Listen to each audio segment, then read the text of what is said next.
How many people have to die before someone asks the right questions? In the case of Dr. Bodkin Adams, the answer was far too many. Today, I invite you to join me on a deep dive into one of the most chilling cases in British history, where wealth, power, and medicine collided in a way that still leaves us questioning the truth. And this is all what we know. A quiet town in Ulster, Ireland, at the turn of the 20th century. It was here in 1899 that John Bodkin Adams was born into a deeply religious family of Plymouth Brethren Church. His father, a watchmaker by trade and a devoted preacher, instilled in him the values of faith, values that Adams would simply carry with him through his life. But fate alone couldn't shield him from tragedy, and in 1914 his father suffered a fatal stroke, leaving a young Adams without his dad. Just a few years later, in 1918, the Spanish flu pandemic claimed the life of his younger brother, William.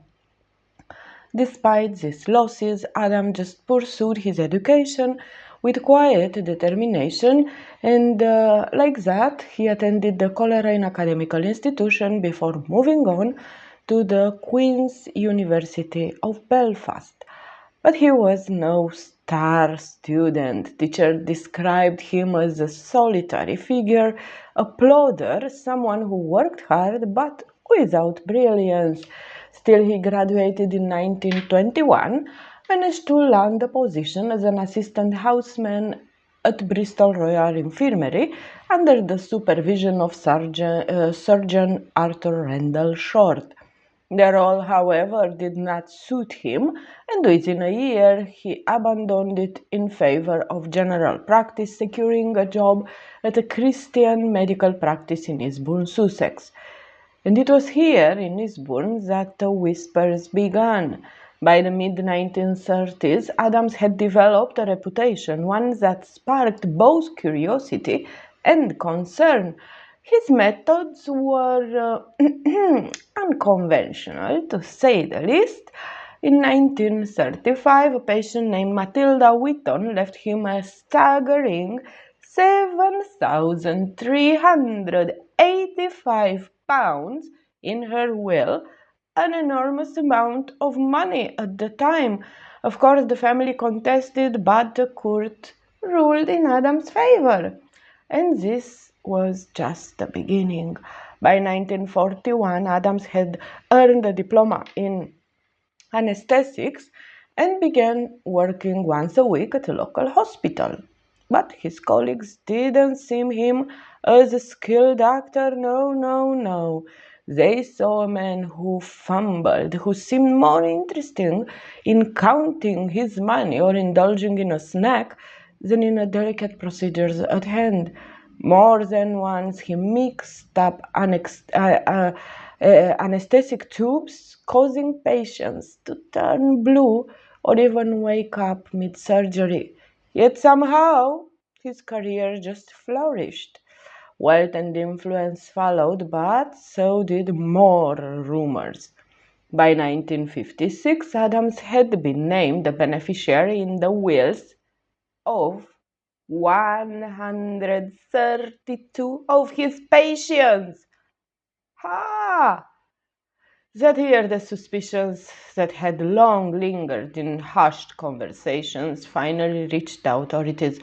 Comedian Leslie Hanson reported his concerns to the police after the unexpected death of his friend Gertrude Hewlett under Adam's care. The web of mystery surrounding the doctor was growing darker, and soon the world would learn just how deep it all went.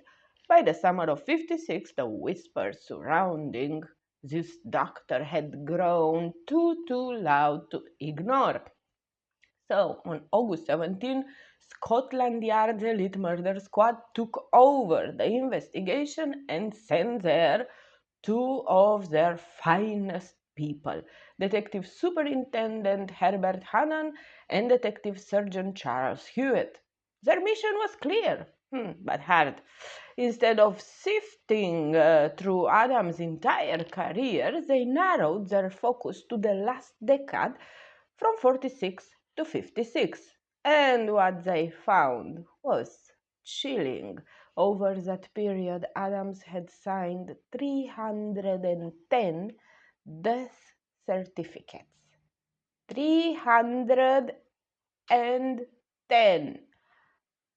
And a staggering 63 out of this were deemed suspicious. Now, of course, the detectives just started to dig deeper. They started to interview the nurses who had worked alongside Adams in treating his patients, and what they revealed painted kind of an unsettling picture. Several nurses recalled a special injection that Adams administered, one he never explained. He refused to disclose what was in it, and when the moment came to deliver the shot, he would always send the nurse out of the room. As suspicion just mounted, escalated, the police made their move. And on November 24, 1956, Adams' home was searched with investigators on the hunt for dangerous drugs, morphine, heroin, petidine, just substances that could easily be used to put to sleep a patient, ones that they will never wake up. When confronted, Adams denied having anything of the sort. He even admitted, almost casually, that he hadn't kept a proper drug register since 1949. Interesting. But the moment that sealed his fate actually came during that very search. Without Adams realizing, officers were watching his every move. And when they saw him quietly remove something from a cupboard, of course, their suspicions sharpened. They confronted him, forced him to reveal what he had hidden. The good doctor slowly pulled out 2 bottles of morphine from his pocket. The explanation? They were for his patients. But when investigators checked the pharmacy records, they discovered something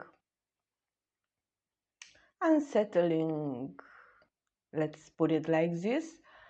One of the patients he claimed to be treating had never, ever been prescribed morphine. So, of course, everything was just closing in a little bit more. Yeah. Pretty soon, this name would become infamous. Dr. John Bodkin Adams.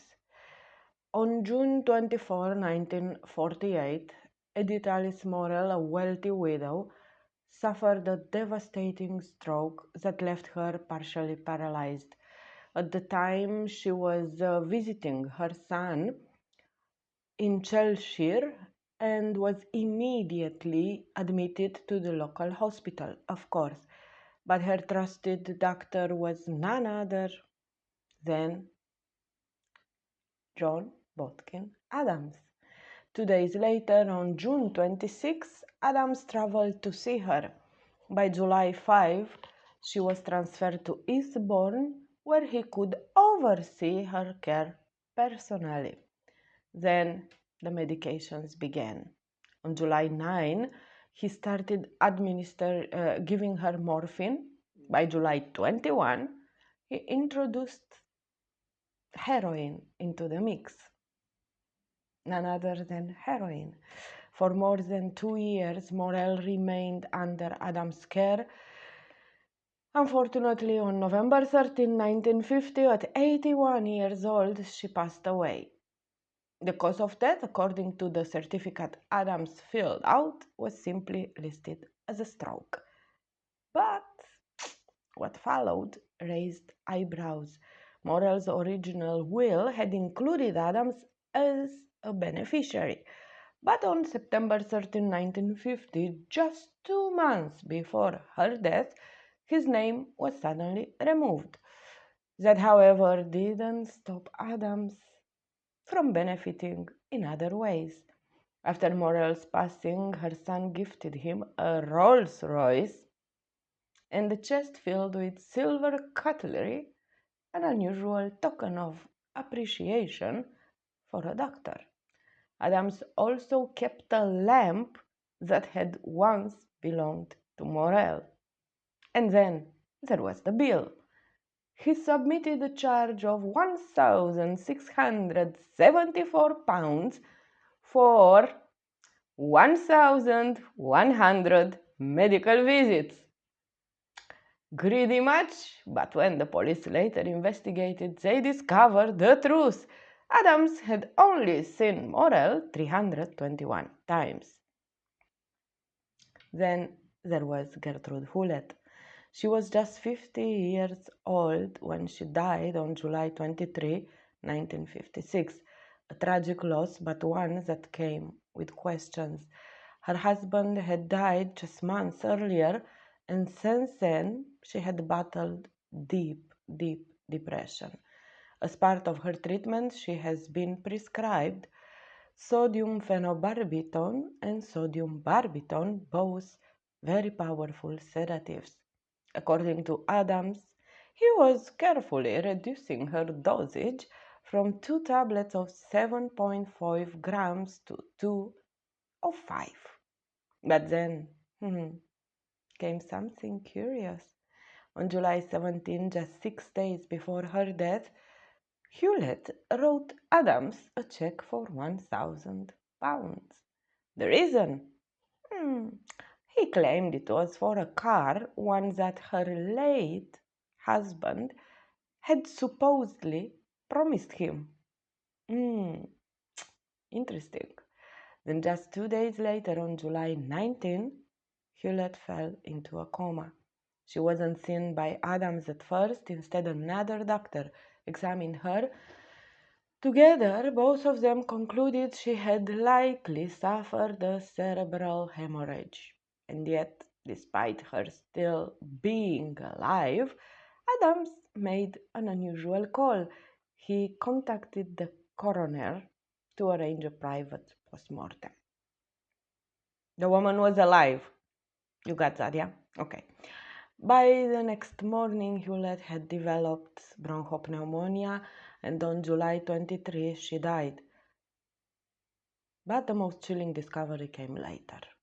A urine sample taken from Hewlett on July 21, just 2 days before her death, revealed a terrifying truth. She had twice the fatal dose of barbiton in her system. And in a twist eerily similar to Morel's case, just 5 days before her overdose, Hewlett had just simply altered her will. In this new version, Adams was set to inherit Rolls-Royce, her Rolls-Royce Silver Dawn, worth £2,900. The pattern was undeniable.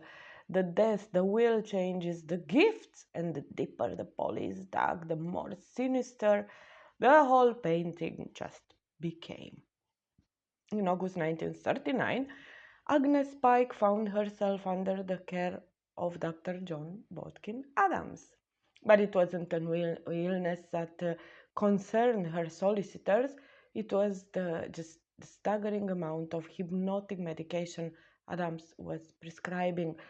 Sensing something was off, they arranged for another doctor to examine Pike. What he found was shocking. She wasn't suffering from any clear disease or ailment. Instead, she was completely incoherent, trapped under the heavy influence of drugs. Then, right in the middle of the examination, Adams administered yet another injection, morphine. His reasoning? He claimed it was to prevent her from becoming violent. But that wasn't all. The new doctor also discovered that Pike had been completely isolated. Her family was banned from visiting. It was only after she was placed under new medical supervision that Pike began to recover, and slowly she regained her faculties, and eventually she was able to take care of herself once again. She had been lucky. Others would not be. On December 24, 1946, Emily Louise Mortimer passed away at 75 years old. The moment she was gone, Adams helped himself to some of her belongings. He removed the clock and the bottle of brandy from her room, almost as if they were souvenirs. But that wasn't all he took. When her will was settled, Adams walked away with shares worth a total of £1,950 in dividends by 1957. On February 23, 1950, Amy Ware died at 76 years old. Like Agnes Pike, her family had been kept away from her, and when she passed, her will reveals that she had left £1,000 to Adams. But what stood out the most was something far more telling. When Adams filled out her cremation form, he denied being a beneficiary. Kind of a curious move, don't you think? Considering the money she left him. In July 1950, Annabel Kilgour, at 89 years old, suffered a stroke. Adam took charge of her care. Then in December, he simply began giving her sedatives, and days later she slipped into a coma. Unfortunately, on December 28, 1950, she died. In her will, Adams received a clock and 200 more pounds, another seemingly small reward for his good care. If Adam had like a signature move, this seems to to have been that he was getting into his patient's wills. He had a special approach with Julia Bradnum, who was 85 years old when she fell under his care. Adams convinced her that she should sell her home and leave the proceeds to whoever she wanted. He would often be seen holding her hand, acting as a trusted confidant. Then on May 10, 1952, she was up and about doing household chores, but the next morning she wasn't feeling well. Of course, our good doctor simply arrived quickly. He gave her an injection and then, with a total certainty, declared she would be dead in 3 minutes. He was right. Bradnum died that day on May 11, 1952. Her will left Adams £661. But when her body was later exhumed, investigators found no evidence of the cerebral hemorrhage that Adams had listed as her cause of death. Kind of unbelievable, huh? Depression had led 72-year-old Julia Thomas to seek treatment from Adams in November 52. On November 19, he prescribed her sedatives, assuring her she would feel much better by morning. But instead, the next day, after another dose, she slipped into a coma. And Adams, what he was doing? He was already claiming his prize. On November 21, he told her cook that Thomas had promised him her typewriter and he was taking it. Thomas hadn't even died yet, but she did. Finally, in the early hours of November 22, 1952. The more I read about this case, the more unbelievable this behavior it feels to me. I mean, yeah. The Miller sisters, Hilda and Clara, lived in a guest house, and they lived, of course, under Adam's watchful eye. Hilda, 86 years old, died on January 15, 1953. Adams took charge, arranging her funeral and burial site. Then, on February 22, 1954, her 87-year-old sister Clara followed, but this time something was deeply disturbing. A nurse walked into Clara's room and found a horrifying scene. Her bedding had been completely stripped away, her nightgown was pushed up around her chest, and her window was wide open, letting in the freezing winter air. Clara was later ruled to have died from bronchopneumonia. And Adams, he walked away with 1,275 pounds from her will, and don't think he stopped here because he went on and charged 700 more pounds to her estate. Once again, he arranged a funeral. James Downs, 88 years old, had been the brother-in-law of Adam's previous patient, Amy Ware. In early 1955, he broke his ankle and was admitted to a nursing home, and there Adams gave him sedatives that made him forgetful. And then it came, April 7, when Adams did something curious. He ordered the nurse to give Downs a tablet that supposedly will make him more alert. 2 hours later, a solicitor arrived. Downs' will was amended, adding Adams as a beneficiary of £1,000. Shortly after, guess what happens? Downs was declared mentally alert conveniently after the will had been changed. On 30th of May 1955, Downs died. Adams charged his estate with £216.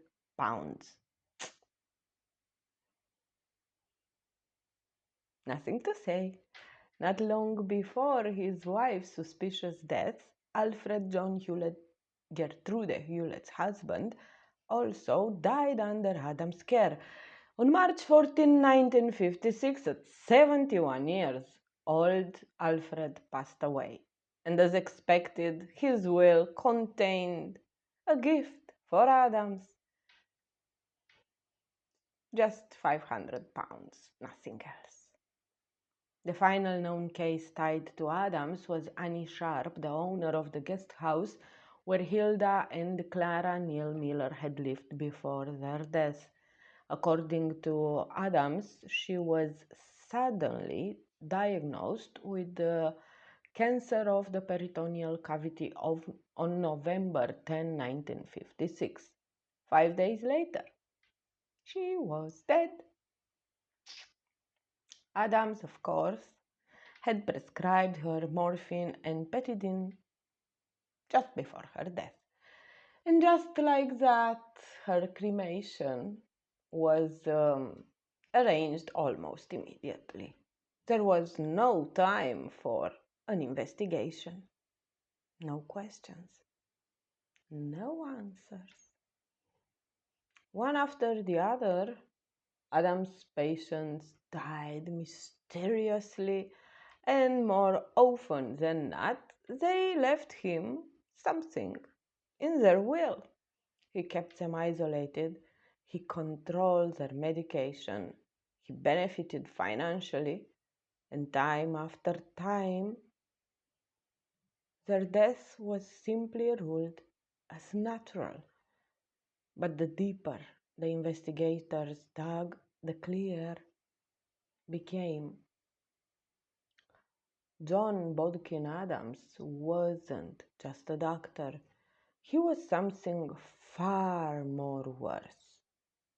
By late 1956, the net was finally closing around Dr. John Bodkin Adams. On November 24, 1956, after months of mounting suspicion, Adams was arrested and charged with 13 offenses, among them false representation on cremation certificates. But despite the seriousness of the charges, he was granted bail while the investigation pressed on.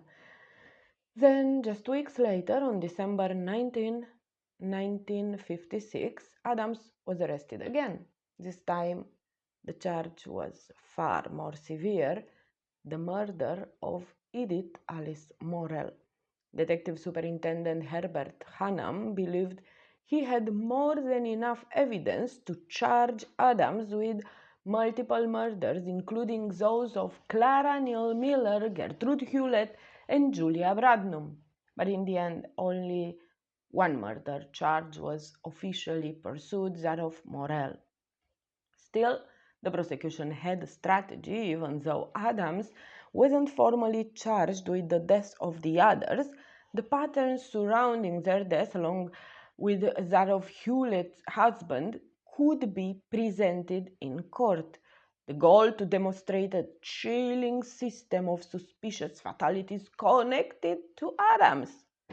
The committal hearing began on January 14, 1957, dragging on for 10 days. But when it came time for the decision, it was swift.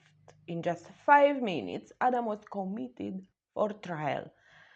And then we arrive on March 18, 1957. The trial officially began. If found guilty, there would be no second chances. Adams faced the death penalty. For 17 days, the courtroom became the stage for one of the most sensational murder trials in British history. At the time, it was the longest trial the country had ever seen. The case was holding everybody in so much tension. Then on 9 April 1957, the moment of truth arrived. The jury withdrew to deliberate.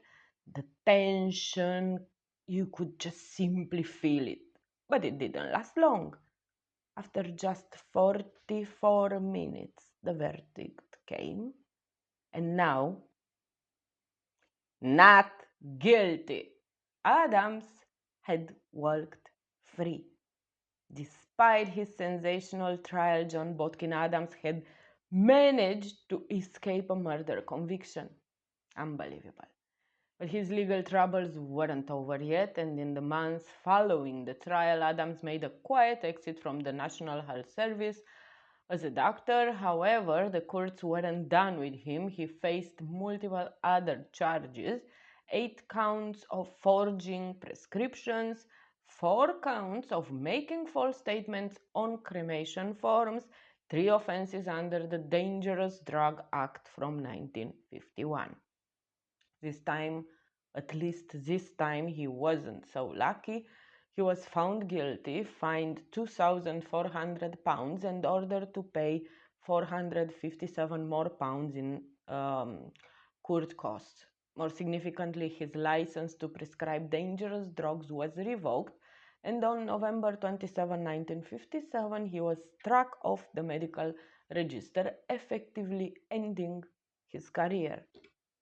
Or so it seemed. If you are thinking this was the end of our good Dr. Adams, think again.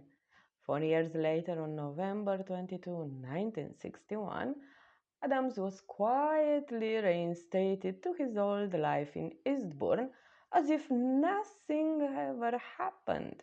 And the most shocking twist, By July 1962, he was granted permission to prescribe dangerous drugs again, the very substances that had placed him under suspicion in the first place. For the next 2 decades, Adams lived comfortable, having built up a substantial fortune. Even in his later years, he continued to receive legacies from his former patients right up until the very end. But on June 30, 1983, fate finally caught up with him. He fell and fractured his hip, requiring hospitalization. While there, he developed a chest infection, and just like that, 4 days later, on July 4, 1983, he died from a heart failure. At the time of his death, Adams had accumulating, brace yourself now, 400,000 2,970, I mean, almost £500,000. I mean, a fortune built on lives of the people dying under his care.